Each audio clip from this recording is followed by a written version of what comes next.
Hi, I'm Ram Lama and welcome to my second part of installing Zotero. अनि यस भिडियोमा चाहिँ म जोटेरोको add on कसरी इन्स्टल गर्ने भन्ने कुरो सिकाउने छु र यो चाहिँ एड अन भन्दा पनि कनेक्टर हो र कनेक्टर कसरी इन्स्टल गर्ने भन्ने सिकाउँछु र कनेक्टर भन्दाखेरि चाहिँ के हो भन्दाखेरि यो भर्खर भनिरहेको थियो यस मैले पहिलाको भिडियोमा भनिरहेको थिएँ कनेक्टर भनेको चाहिँ हामीले कुनै पनि वेबमा किताब खोज्यो भने त्यो किताब पाउँछ अनि किताबको डाइरेक्टली हामीले त्यसको फुटनोट हामीले रेफरेन्स चाहिँ आफ्नो स्टोरेजमा हाल्नु मिल्छ र मैले मेरो एकाउन्ट खोलेको छु यहाँ अलरेडी साइन इन गरिसकेको छु र तपाईँले पनि आफ्नो एकाउन्ट बनायो भने एकदमै राम्रो हुन्छ र म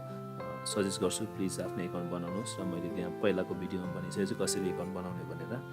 अनि मैले लगइन गरेको छु मेरो अहिले जोटेरोलाई यो मेरो वेबमा हो अहिले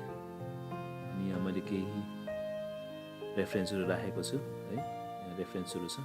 अनि यो रेफरेन्सहरू कसरी राख्ने भन्ने पनि म सिकाउने छु र अहिले त्योभन्दा पहिला चाहिँ आफ्नो ब्राउजरमा कसरी कनेक्टर राख्ने भन्ने कुरो सिकाउने छु र यो तपाईँको ब्राउजर क्रम हुनुपर्छ अनि त्यसको लागि चाहिँ हामी के गर्न सक्नुहुन्छ भने यो zotero.org मा गएर टाइप गरेर अनि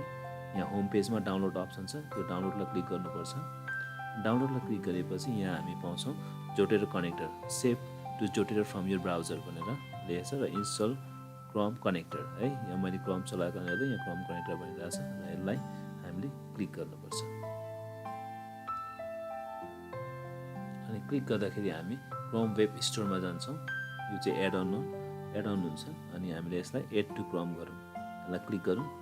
अनि क्लिक गर्दाखेरि यहाँ अप्सन आउँछ add Zotero connector it can read and change all यो data on the website you visit भनेर भनिरहेछ ओके नो प्रब्लम हामी यसलाई एड एक्सटेन्सन गर्नेछौँ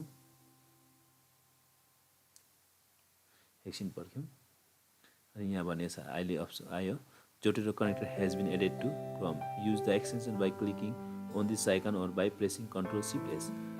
सिफ्ट एस टाइप गऱ्यो भने पनि हामीले यो कनेक्टरलाई युज गर्न सक्छौँ है अनि अहिले हाम्रो कनेक्टर भइसकेको छ अनि यसरी चाहिँ हामीले आफ्नो क्रममा कनेक्टर इन्स्टल गर्न सक्छौँ यो जोटेरो सेभ टु जोटेरो भन्ने धेरै सजिलो छ र मलाई विश्वास छ तपाईँले यो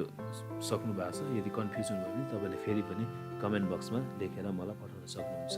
यदि कन्फ्युजन छ भने है हुन्छ धन्यवाद।